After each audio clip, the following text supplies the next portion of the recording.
Hello everyone, my name is Nthagwin, and today we're talking about Fire Punch. If you do not want spoilers for this, then maybe you want to click off the video. But without further ado, I'm just going to start mumbling and bumbling about.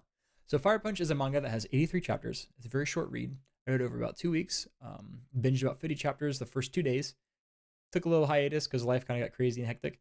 And then I popped back in, finished it last night, and it was pretty good. I would probably say it's about a 7 out of 10 for me personally. I know people either like really love it or they kind of hate it, and I don't know necessarily how people are kind of in the middle, but um, I definitely say it's definitely worth the read, especially for as short as it is. And it's unique to me because I haven't read a whole lot, I haven't watched a whole lot, and usually if I would have known a little bit about kind of like what some of the undertones are, I probably wouldn't have dived right into this. But just because I saw like, oh, this is a really good kind of darker manga, I was like, why not? And it's short, so let's just go for it. And I don't regret it. It was pretty nice. There was a couple things I didn't like about it, and the most notable thing would be in the middle of the book. There's this girl that you kind of meet. Her name's Tagata, and she likes to make movies. And I guess I should probably preface this by saying the world is in an apocalyptic state. So the world is getting colder and colder and colder. People have gotten special abilities. They're called blesseds. Not everyone has it, but there's quite a few of them, and they're the ones that rule the world. And our main character, Agni, he has regenerative powers. And so did his sister Luna. And there's quite a few other people that have it. And Tagata, she has them too. And Luna ends up dying. Agni, loved his sister and gets caught on fire, hence why it's called Fire Punch. A guy named Doma has special fire powers, hits him with it because he's feeding people, or Agni's feeding people his limbs because they're starving because it's cold and they can't grow crops and there's no like renewable food. And his fire, Doma's fire, never burns out until it doesn't stop until the fuel source is taken up. Well, if Agni can regenerate faster than the fire, he's stuck being a fire guy. So kind of right off the rip, the first few chapters, it kind of establishes this, and it's like, oh man, this is crazy. They get taken in. Some people are like, oh, we're gonna kill this family and we're gonna make them into firewood, is what they call them, because they can regenerate, and that's all they're gonna be used for. They're gonna chop them up until they're no longer, they're too old to be worthwhile, and they're gonna kill them. So it's like, oh my gosh, this is brutal. Um, so yeah, there's that. So if that sounds interesting, then definitely give it a shot. But Tagata, she is someone who likes to do movies, and that was kind of the part where I was like, I don't know if I necessarily like that because we have all this dark grunge kind of stuff going on, and the fighting's really well in this. And she's like, oh, we're gonna film a movie, and now we get this whole thing where she's kind of giving quotes and she's trying to teach him how to be an actor and all that stuff, and it's like, wow, this is crazy. He wants to kill someone, and it is kind of interesting because the way that they're able to kind of tie this in together is since Togata is a blessed with regenerative powers, she also is able to teach young Agni, who basically is just kind of like thrown into this, and now he's caught on fire, and he doesn't his growth has literally been halted because he was like a young teen when he got caught on fire, and it took him a couple of years to learn how to bear the fire and start walking and stuff like that because it hurt. I think it's like 6 or 7 or maybe even 8 years for him to even be able to begin walking. That's a lot of your time just spent there in agony.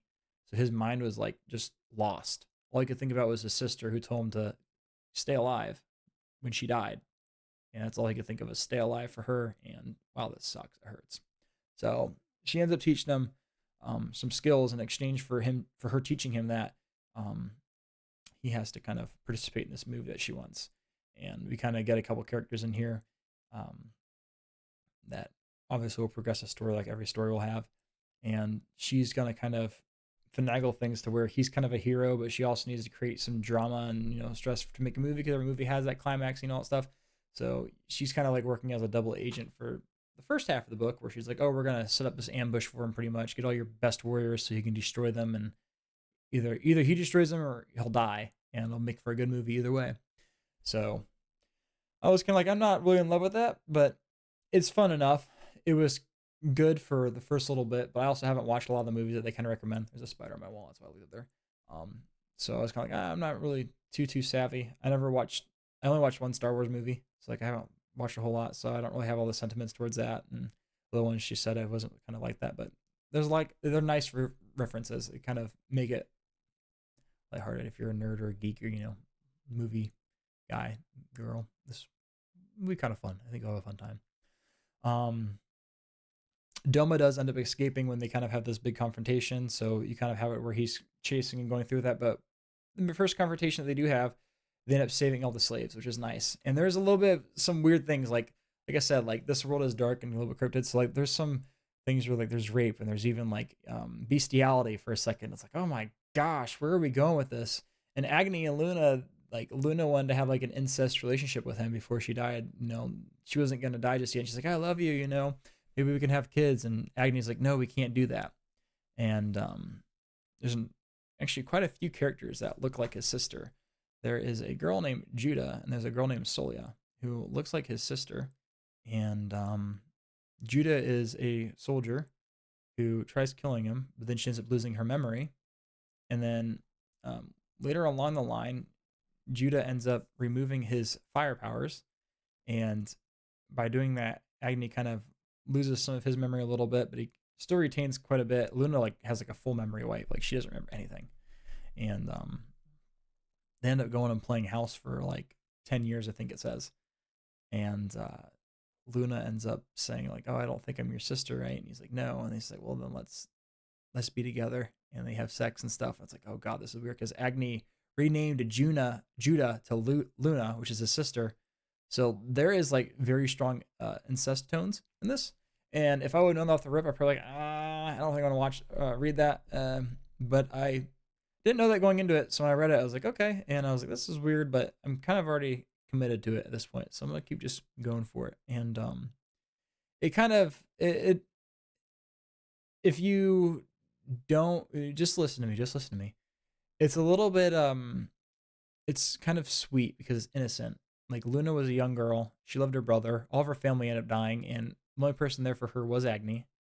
And she's like, why don't we start a family? Why don't we have a kid? Like, I can picture like a little kid saying that, like, okay, yeah, because it makes sense to her probably. This is what people do when they love each other. So I kind of get that. And Agni, he's young, and when he caught on fire, I think his brain probably did stop in the growth section of that. So I mean, it does make sense. Like, he probably would.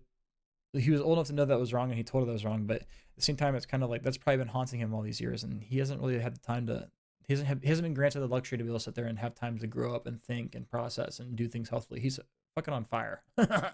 Like, I don't know. He doesn't have it. And this is like the first time where the fire is gone and he's able to actually be happy with someone and remember a sister. And it's messed up. It is.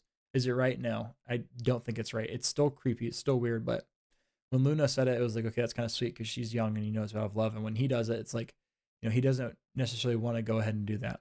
But at the same time, it makes her happy, which is Judah now. Judah named Luna, which is his sister's name. And it looks like a sister, but it makes her happy. So it's not okay. But part of you want to say it's okay. I don't want to say it's okay. I'm not going to say it's okay. But anyways, I end up doing that. And then some really crazy stuff ends up happening where roommates find out and they're not happy, so they're ready to kill him. But then people want to go steal Judah because she has the power to be turned into a magical tree that can be grown really, really tall, and she can suck like celestial bodies and steal the energy from like different planets and stuff. And if she catches on fire or something like that, she's basically going to be a sacrifice for the whole world, where they're going to be able to turn her into this tree that's able to reach up all the way up into space and like take energy, like I said, from the stars and planets, that's able to stop the cold from kind of spreading around. And so that's kind of like a big ending kind of move where they take her and do that, and it's like, oh my gosh, this is crazy. And Agni's like, I'm going to murder all of you. Give her back to me. And they kind of make the decision where it's like, is it selfish to not sacrifice you and just have you keep me? If she becomes a tree, she can save the world, but she's going to lose Agni. But if she chooses Agni, the whole world can die, but they can be together. So it's kind of like, all right, this is an unfair position. And it really got like really trippy at the end. So you're born into this world small with no idea of how things are going to go. You find out there's magic powers and Agni is firewood. And then by the end of the story, like the whole world is held in Judah's hand, and Agni and Judah are in love. And like, talking about going from like the lowest of the low to like the whole world holds in your hand. And it's like, okay, this is interesting. And I really like the way that the end of the book kind of worked. And it was very just, it was trippy. Like you don't expect it to go where it went, but it did. And is it okay that it did that? Yeah, it is. So I don't know. Like I'm kind of thinking about it. I'm thinking maybe it's more like a 7.5 out of 10. I definitely think it's above. It's definitely at 70 at the very base.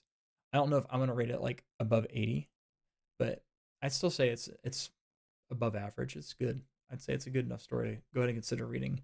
If any of this nonsense sounded good to you, then by all means, just give it a shot, man. I'm not gonna really regret it. And there's a couple of people online that's kind of talking about it. Um, people, people, like I said, really love it, or they kind of like, I don't know.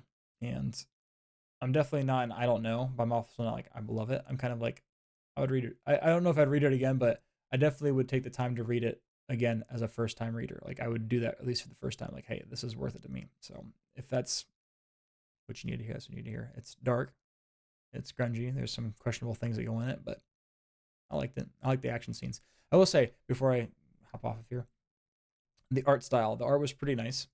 It wasn't anything spectacular, but also like wasn't like real shitty. It was good. It does kind of get a little bit, I don't know if convoluted is the right way. It gets a little bit confusing. But you're kind of trying to follow with it, and I kind of try picturing myself being in there sometimes because sometimes you're flipping through it and you're just going and going and going. So you're just like, okay, envisioning myself there with it. And there was times where it took me a long time to be able to figure out what was going on. And I will admit there was some times where I was like, I don't understand what the hell's going on. So that does happen in this manga. Um, Doro Hedoro, I read that one last. I had maybe like one or two kind of scenes like I don't really know what it is, and usually it was just like maybe one frame, maybe two at the most, and that was a really long manga. And same with Vinland Saga. I think I had maybe like one or two where it's like okay, I kind of have an idea, and it was during action scenes. And usually for that it was like they were spinning around or something like that, some crazy technique where there's a lot of motion. And this, there's just a couple where like I'm looking at the lines, and I don't know if it's because he's on fire and it's complicated and a little more harder to figure out what's going on because of all the extra fiery bits or what it was, but um, you will kind of have a few moments in there where it's like I don't know what's going on in this scene. Like I know obviously he's doing some action. I know he's obviously like wrecking someone or someone's wrecking him, but I can't envision it. So you might run into that problem, but I'd say it's pretty easy to read. It's straightforward. It's short. So yeah, go for it, man. If you've liked the video, consider leaving a like, commenting, and consider subscribing. I'm trying to reach 500 subscribers by the end of the year, and it'd be very much appreciated. So yeah, thank you. Without further ado, I will see you in the next one. Bye.